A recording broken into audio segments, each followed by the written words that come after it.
Justin Rabikoff here from Edmonton Impact, and I'd like to announce that Paintball University will exclusively be launching the Birmingham Blast MiLP event number 1, which will be the 2014 Dallas layout. And we will be announcing a few breakouts, so we'll be doing 3 breakouts and then a full breakdown of the field. So the key features on this field, well, pretty much there is a key feature, and that is the snake. A lot of teams were struggling at first because it was a very snake-heavy field. It was whoever was getting there first was pretty much controlling the game. Because if you got there first and you were able to wrap on their snake guys from coming down to the 50, then you would control that whole side, and then you could manage to get those kills from across field. So it was a matter of who got there first, who got there the fastest, and who got those kills the fastest. So the snake on this field was huge in terms of the gameplay. Now, the Dorito side did have its effects on the field, and if you were able to, shoot your guy in front of you, then you can go down the field quick, get those quick bodies down the snake, and then help your team win. But the majority of the games were won on the snake side. So the reason why this field was very snake heavy and the reason why it dominated that side, if you could get there fast and quickly, was because the corner on the snake side could not see the outside edge of the 50 snake because there was a mini race in the way. So a lot of pro teams were getting there fast, wrapping the outside, sitting low, and waiting for the other snake player to dive in. Because as soon as he would dive in, you could just shoot him because he couldn't hide. There was nowhere for him to hide unless he would stay in that mini race in the back. But even still, it was hard for him to get up there diving in because you could just sit and wait for him and nobody could really shoot you. Now, also on the snake side, it was really tough because if both teams went on the break, there was a big gap in the 50 snake. There was a hole. So when both players would crawl up, they would look through that hole first to see if there was a guy on the other side because the crowd was yelling and sometimes you couldn't hear. So you would have to do it yourself, look through the hole. If nobody was there, then you would make that wrap or you would make those shots on the inside. But you had to do them quick and then get on the outside because if you could control that snake side on the outside, then you would pretty much win the game because you could get those kills, come back, control, get the kills, come back, and control. Okay, so the center of the field was a little mashup, and a lot of teams were trying to use that center tower. It was kind of offset onto the Dorito side, and they were trying to control the snake side. And you could do it a little bit, but you had to be on your gun. Like a lot of good players, a lot of good teams were sending their best shooters up there fast and just controlling the snake side, but you literally had to not let off your gun because the second you let off your gun, you were dead. That snake guy he can pick you apart because he's got so much to work with there. There's a lot of bunkers there and a lot of space to work with for him to just pick you apart slowly.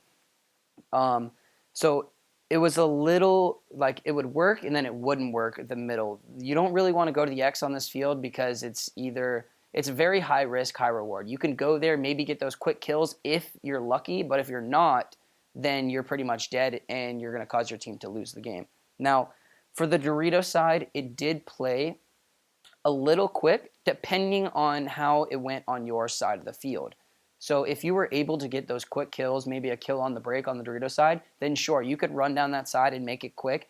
But if you tried to sit back, then you would get picked apart by the snake. The snake, like I said before, is very key on this field, and it's important to get there and get your best guys in there very fast. So the Dorito guys need to understand that the snake being the most important side of the field for this layout, they need to play smart, controlled, not throw their bodies away. Because the second they throw their bodies away, now that Dorito side comes running down, the snake can kind of do whatever he wants and make it very easy for the opposing team to win points. Okay. So the can on the Dorito side is a very good starting bunker. Sure, you can go there quickly, make your shots. If you want to control your mirror or control the Dorito, that's fine. But you want to get out of there as quickly as possible because the snake has every angle on you and you pretty much cannot live. The second that they get in the snake is the second that you are dead. So you can give yourself a 5 to 10 second buffer to live in that can. So once you get there, make your shots, and then get out of there. Get into that Dorito, get into that second Dorito because you are a lot safer there. The snake can't pick you apart in there, whereas the can, you will die very fast and a lot. So the first breakout that we will be releasing is a snake heavy play, which is pretty much a snake on the break.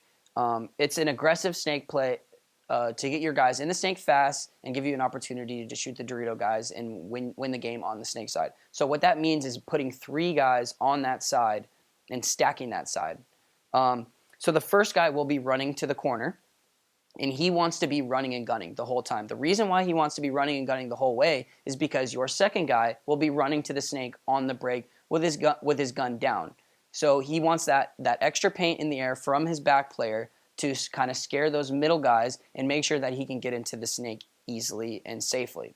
Now your third guy, it's up to him whether he wants to do play in the dead zone, because there is no back center here, as you can see.